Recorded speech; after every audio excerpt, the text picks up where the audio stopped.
Egypt in shock after yet another act of violence, this time at least 72 people dead in a football stadium. It's a bloody reminder of deteriorating security in the country. So who's to blame? And was this a spontaneous act of hooliganism or an organised conspiracy? This is Inside Story.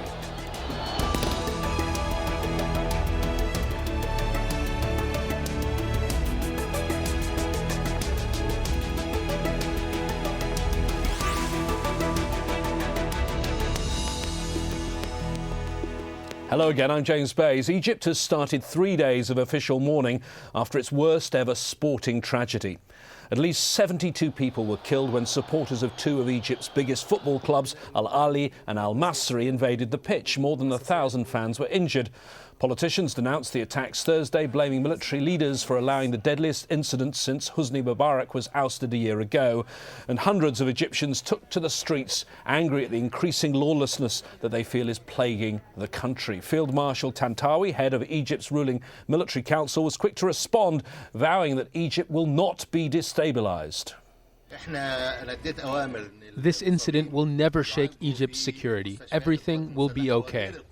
I've given orders that those injured will be treated in military hospitals, and we're looking into what we'll do with regards to compensation to those who were killed. Sacking the governor of Port Said is not the issue at the moment. There is no decision taken yet. There will be an investigation first. In an emergency session in Parliament, Prime Minister Kemal Ganzouri had this to say. We have taken decisions that will remedy yesterday's events, but in the few days coming, first, to accept the resignation of the governor of Port Said. The second is to suspend the head of security of Port Said and the chief of investigations department. The third is to sack the president and the members of the Football Association and transfer them to investigations to question them on the organization of the match.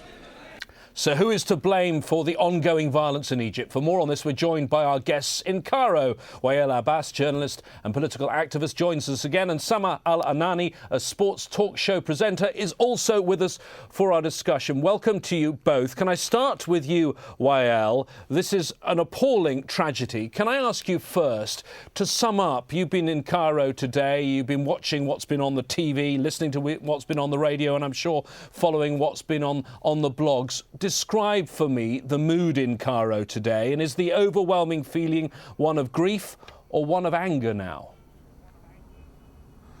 It's a mixture of grief and anger. People woke up to very sad news, or actually they spent the night with very sad news, and today all day they have been listening to the parliament. There is an exceptional session in the parliament discussing the tragedy of yesterday. The blogs and the social media platforms such as Facebook and Twitter, this is the main topic now that they are discussing, the security and the security's rule in what happened yesterday, and how this was allowed to happen, and if there is a conspiracy behind that, and is it a way to get back the emergency law in progress, or even to impose the martial laws on all of Egypt, just in order to justify what they are doing. Especially that recently we have had several accidents that are very new to our society, like armed bank robberies and armed supermarket robberies and kidnapping and carjacking and such incidents that we never had before. Okay, all due to the lack of security. We'll come to the wider context and the wider deteriorating security situation as we continue our discussion. But Sameh, if I can ask you, from a journalist who deals with sport, your perspective of the mood today in Cairo and across the vast country of Egypt. I guess everybody now is convinced that what happened yesterday wasn't related to the game, to the soccer game, because we saw a lot of violent actions with soccer games, especially between AHLY and MASRY and AHLY and Ismaili in Ismailia.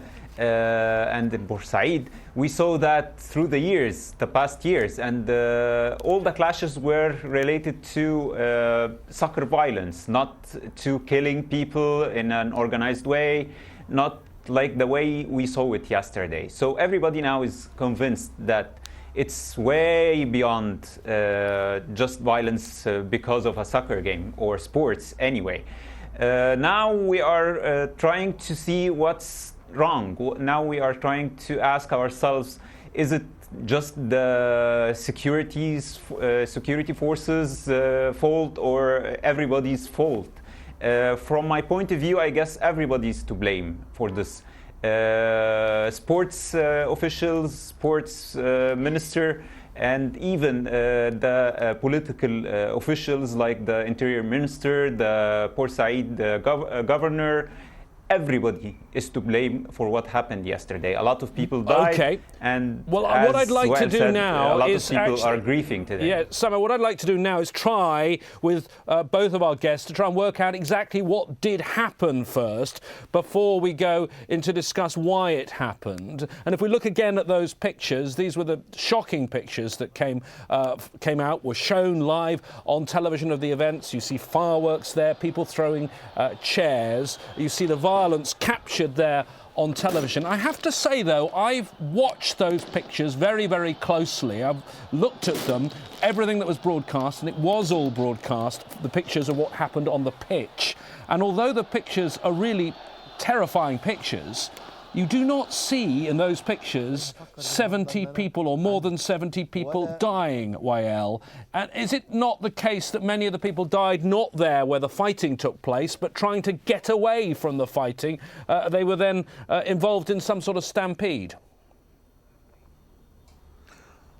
Some of the people died because of the stampede, of course, but lots of them died of stabbing wounds. They were stabbed with knife or they were shot by locally made pistols.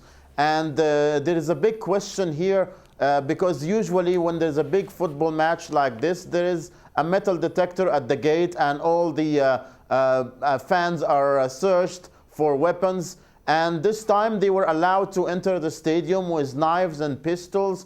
And if you watch the videos also, you will see that the central security were present in the playground, and they were wearing full gear, helmets and shields and everything, and they just stood still as the fans stormed the playground and they started attacking the players of Al-Ahly and the fans of Al-Ahly. It's really weird. And also usually the governor of Port Said and the head of security, they attend big matches, big football matches like that, which are not happening every day in Port Said. That day when the tragedy happened, they were not present. This also raises a lot of questions. What really happened? Who's responsible? How was security that loose? We had violence before in football matches. In a football match in Mahalla, something similar was about to happen, but central security took to the field and prevented the fans from clashing with each other. Why didn't that happen this time? Let me get Sameh's perspective on this. He's our football expert. Sameh, tell us, what would you normally expect to see in terms of security in a big football match like this in Egypt? What would normally be in place and what wasn't in place this time around? Okay, I'll tell you what used to happen in the past, especially in these kind of matches. We saw a lot of security personnel surrounding the pitch. Every person is looking at the crowd, at the spectators. We had the security between the spectators. We had a lot of security everywhere. And always the violence happened outside the stadium, before the match or after the match. Nothing happens inside the stadium. What happened usually inside the stadium in previous matches in history was like throwing stones on the players at the pitch, throwing empty bottles, swearing and stuff like that. Nothing more inside the stadium. Outside the stadium, people throwing stones at the players' bus or clashing with the rivals or something like that. What happened yesterday was exactly like what Wael said. We expected a lot of security forces inside the stadium. We didn't see that. Security forces were just watching what's happening. This was a shock for everyone. Everybody was watching the match on TV. No one can imagine a match like this happening in Egypt, and especially in Port Said between AL-AHLY and Al-MASRY, the two rivals. This match wasn't expected this way. Everybody expected clashes outside the stadium as usual, but didn't expect killing 70 plus people and a lot of injuries. Okay, well, there are accusations, of course, swirling, and I'm trying to get at what are the real facts here. Wael, I've seen some reports from some who were there at the game suggesting there were hired hands there, men maybe who'd been financed by local businessmen, supporters of MUBARAK, who had machetes and knives. Have you heard those reports, Wael, and do you believe they are true? Well, there are lots of conspiracy theories about what happened, but the main question here is, how did security allow that to happen? How did security allow people with bad intentions like that to enter the stadium with knives and with pistols? This is the important question here. Of course, we are going through a very critical moment in our history, and of course, lots of people are going to try to create chaos and do violent acts like these. But why does security allow them? Why is security so loose like that in such an important match? And if you are not going to provide security to tens of thousands of people who are going to attend the football match, why hold the football match to begin with? It should have been cancelled if you are not able to maintain security during the match and afterwards.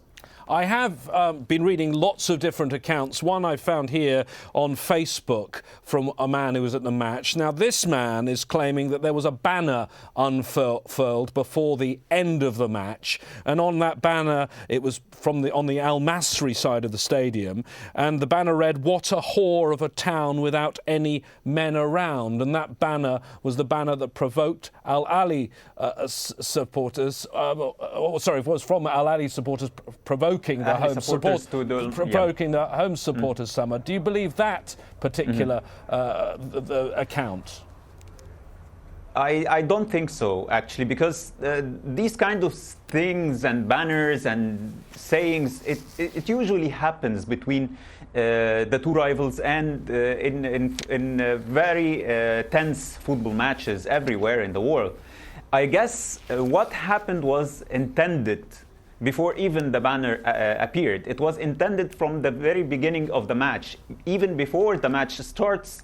At the warm-up session before the match, there were like fireworks thrown at the AL-AHLY players, and the referee of the match saw that, and he should have stopped the match or didn't begin the match. And at the halftime break,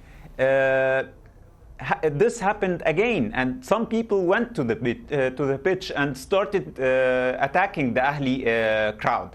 So this was intended. Whether the match ended by Al-AHLY winning or Masri winning or a draw, it was to happen. It was intended to happen, and it was really organized. Some of the issues that we can take a look at after the match ended, exactly after the referee blew his whistle of ending the match, we saw a lot of spectators on the pitch from everywhere in just seconds, which is really impossible if these spectators are jumping the fence into the pitch.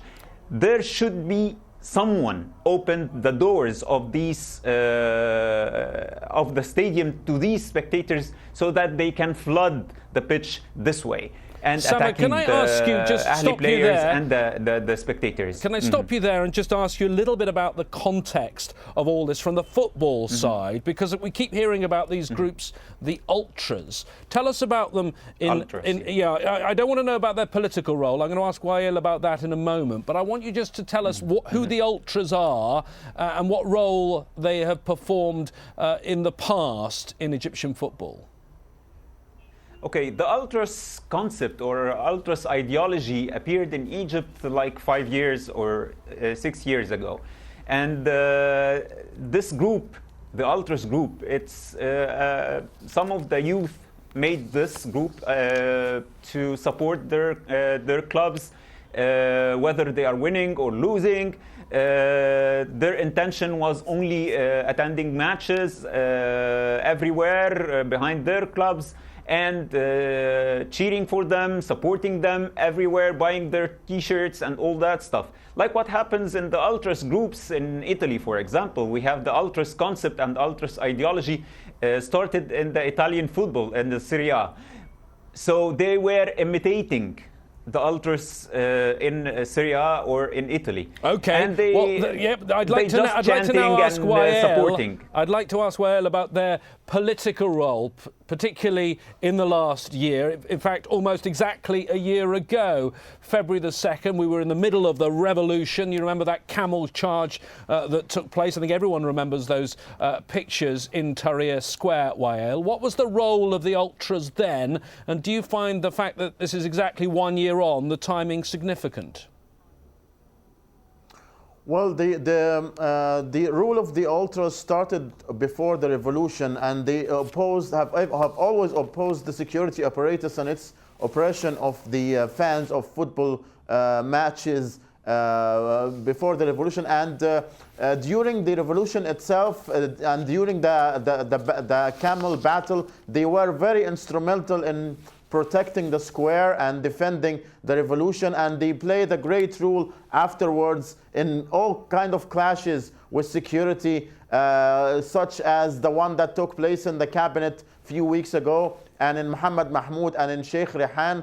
And I think there is some kind of a vendetta between the security apparatus and the ultras, especially that at one point the ultras urinated at the gates of the Ministry of Interior, and the security apparatus considered that a big offense to them. And some speculators said on the social media platforms that this might be some kind of a revenge that the security tried to inflict on the ultras, and this some people even call it, this is the massacre of the ultras.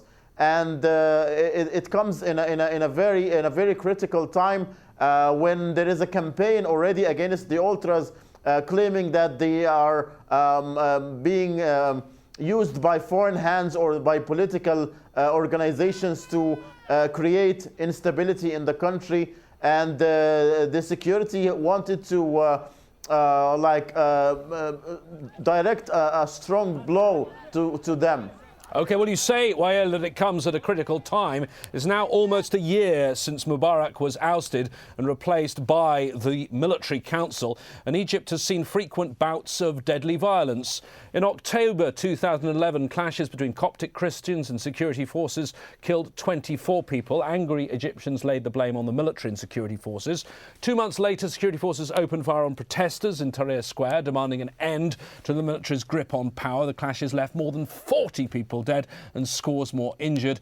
And in December 2011, protesters held a sit-in outside the cabinet building. Military forces violently dispersed it, killing at least 17 people. Most recently, an incident almost unheard of in Egypt. A branch of HSBC Bank was robbed and money from its safe was taken. 7 gunmen fired randomly into the air, but no serious injuries were reported. It's a really deteriorating security situation. When you look at things in that context, Sameh, how do you see what happened in the football stadium?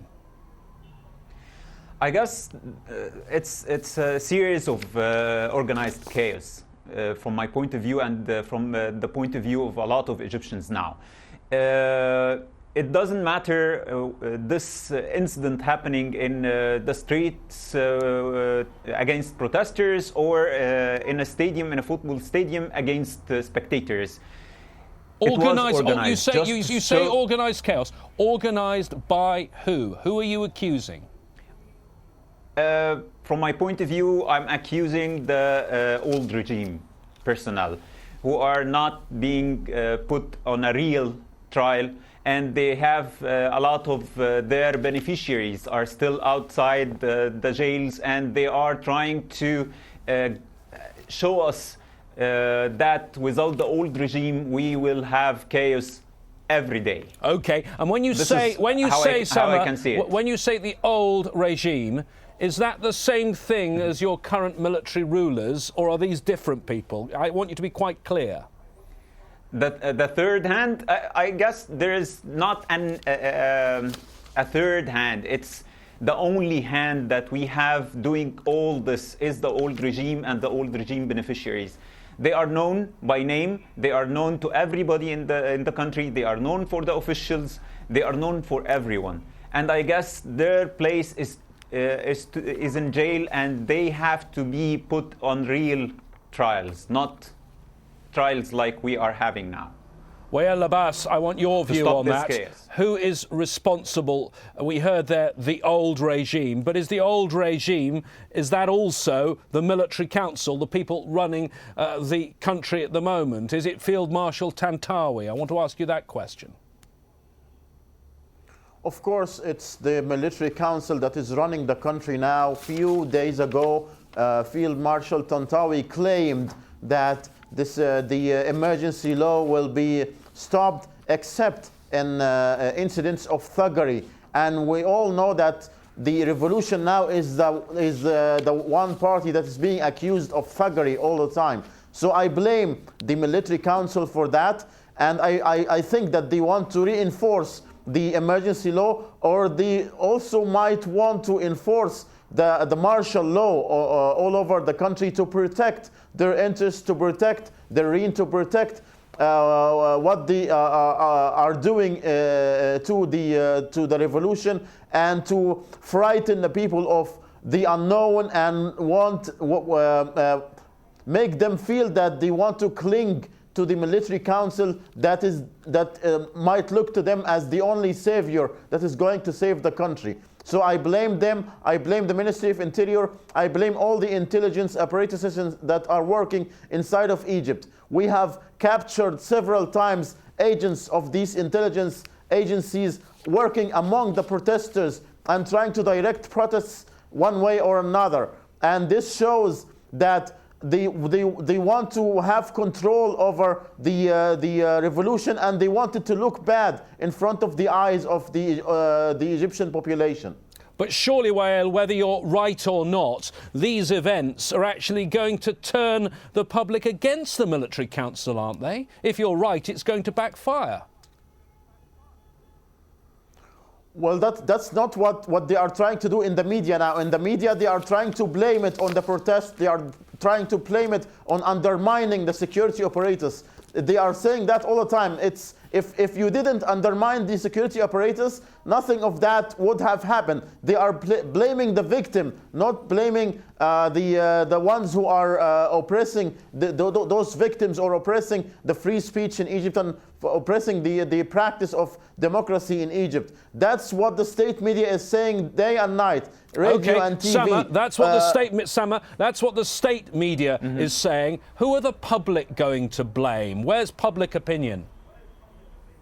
I guess, as Wael said, whether or not the rulers of Egypt now, SCAF, or the cabinet, or whoever is ruling Egypt right now, knows about what's happening or has a hand in what's happening from an organized chaos or not, they are to be blamed, because we saw them securing the elections, the parliament elections. We saw them securing the first round of the Shura council elections. So securing elections in everywhere in Egypt is much harder than securing a football match. Okay. I guess Sameh, we have to leave it like, there. Sameh, we have to leave it there as ever. There's so much more to discuss. Thanks to our guests, Wael Abbas and Sameh Al-Anani, both in Cairo. And that's it from us for this edition of Inside Story. Our next show is not far away. If there's a subject we haven't discussed recently but should, we want to hear your views. Our email is insidestory@aljazeera.net. Thanks for watching. I'll see you soon. Bye-bye now.